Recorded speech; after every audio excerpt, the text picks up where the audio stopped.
Praise the Lord.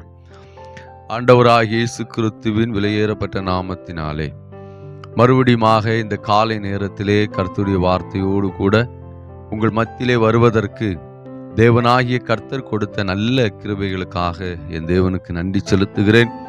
உங்கள் அனைவரையும் இந்த காலை நேரத்திலே நான் வாழ்த்தி வரவேற்கிறேன். தேவனாகிய கர்த்தர் உங்களை அதிகமாய் ஆசீர்வதிப்பாராக. நம்முடைய ஆண்டவராகிய இயேசு கிறிஸ்துவின் மரண சம்பந்தப்பட்டதான ஒரு சில காரியங்களை வேத வசனத்தின் அடிப்படையில் நாம் தியானித்து வருகிறோம்.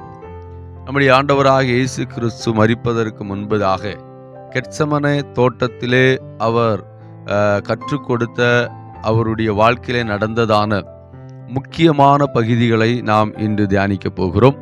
ஏற்கனவே அவர் கெத்செமனே தோட்டத்திலே ஜெபித்தார் என்று சொல்லி கடந்த வீடியோவில் பார்த்தோம். இந்த வீடியோவில் இயேசு கிறிஸ்து கெத்செமனே தோட்டத்திலே ஜெபித்து கொண்டிருக்கும் போது சீசர்கள் நித்திரையாக இருந்தார்கள் என்று சொல்லி வேதத்திலே நாம் பார்க்கிறோம். இந்த பகுதிகளெல்லாம் நீங்கள் நல்லா தியானம் பண்ணி பாருங்க. ஏறக்குறைய 12 சீசர்கள் இயேசு கிறிஸ்துவோடு கூட அன்று ராத்திரியிலே இருந்தாங்க. அந்த 12 சீசர்கள் பார்த்தீங்கன்னா தேவனால் தெரிந்து கொள்ளப்பட்ட பாத்திரவான்களாக இருக்கிறார்கள். ஆனாலும் அதிலிருந்து ஒரு 3 முக்கியமான நபர்களை மாத்திரம் பிரித்து கொண்டு போய் ஒரு குறிப்பிட்டதான இடத்தில் இருந்து அவர்களை அங்கே இருக்க சொல்லி சற்று அப்புறம் போய் இயேசு கிறிஸ்து ஜெபித்தார் என்று சொல்லி நாம் அங்கே பார்க்கிறோம். இதனுடைய பொருள் என்ன? ஒரு மனிதனுடைய வாழ்க்கையில தனிமையான ஜெபம் என்பது மிகவும் அவசியமாக காணப்படுகிறது.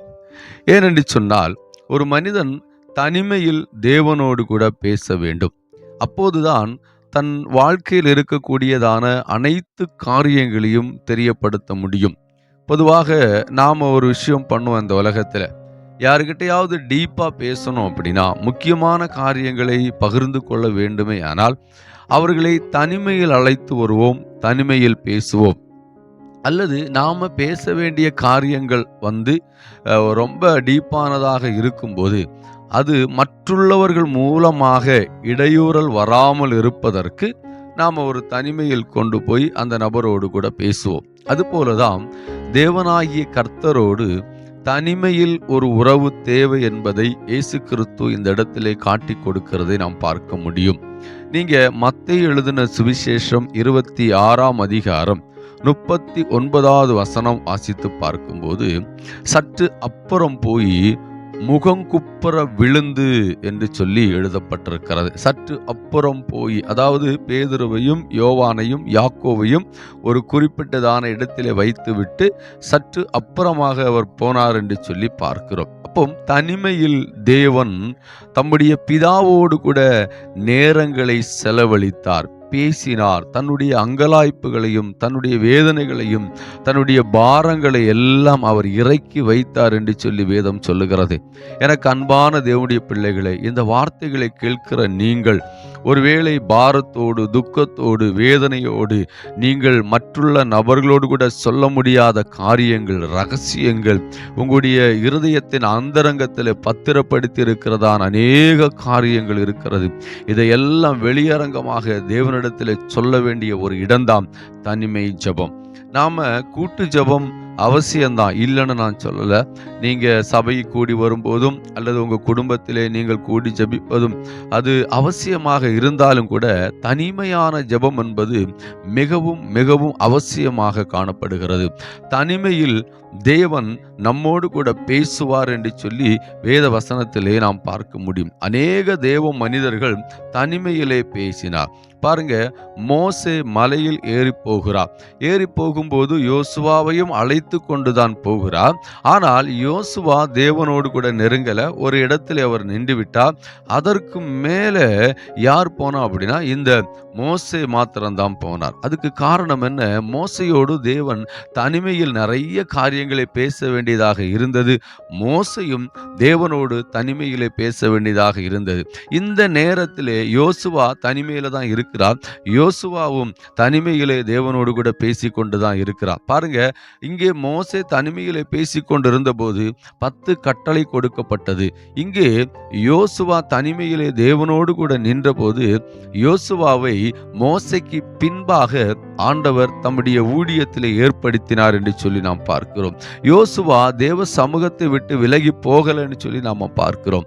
அது மாத்திரமல்ல, மத்தேயு எழுதின சுவிசேஷம் 24ஆம் அதிகாரம் நீங்க படிச்சு பார்த்தீங்க அப்படின்னா, அங்கே சீசர்கள் தனித்து இருக்கும்போது, அதாவது இயேசு கிறிஸ்து தனிமையில் இருக்கும்போது இந்த உலகத்தின் முடிவு எப்படி என்பதை குறித்து கேட்கிறாங்க. அப்போ ஒரு விஷயம் தேவனோடு கூட நீங்க ஷேர் பண்ணணும் அப்படின்னா, பகிர்ந்து கொள்ள வேண்டுமே ஆனால், பேச வேண்டுமே ஆனால், தனிமையில் நீங்கள் ஆண்டவரோடு கூட பேசுங்க. அந்நாள் தனிமையில் அந்த ஆலயத்திலே கண்ணீர் வடித்து ஜெபித்தாள். அதனாலதான் தேவனாகிய கர்த்தர் அந்த இடத்திலே அன்னாளின் ஜெபத்தை கேட்டு பதில் கொடுத்தார். எனக்கு அன்பான தேவனுடைய பிள்ளைகளே, இந்த காலை நேரத்திலே உங்களுடைய ஜெபம் வளரட்டும். தனிமையில் தேவ சமூகத்தில் இருங்க. நான் உங்களுக்கு ஒரு ஆலோசனை கொடுக்கிறேன். காலையில் 4 மணி முதல் 5 மணி வரை 1 மணி நேரம் கர்த்தர் இந்த மத்தேயு எழுதின சுவிசேஷம் 26ஆம் அதிகாரத்திலே சொல்லுகிறார், நீங்கள் 1 மணி நேரமாவது விழித்திருக்க முடியாதா? 1 மணி நேரம் நீங்கள் தேவ சமூகத்தில் இருந்து ஜெபித்து அந்த நாளை ஆரம்பிங்க. அப்படி நீங்கள் ஆரம்பிக்கும் போது உங்க வாழ்க்கை ஆசீர்வாதமாக இருக்கும், சமாதானமாக இருக்கும், சந்தோஷமாக இருக்கும். தேவன் உங்களை நடத்துவார், ஆசீர்வதிப்பார், ஆலோசனை கொடுப்பார், உயர்த்துவார், தடைகளை மாற்றுவார், பிரச்சனைகளை உங்களிலிருந்து நீங்கி போக பண்ணுவார். நீங்க தேவ சமூகத்திலே தனிமையில் இருந்து அழுது ஜெபித்து, அப்பா நீங்க தான் எனக்கு இருக்கிறீங்கன்னு சொல்லும் போது நிச்சயமாக அந்த அப்பா உங்க கூட பேசுவார்.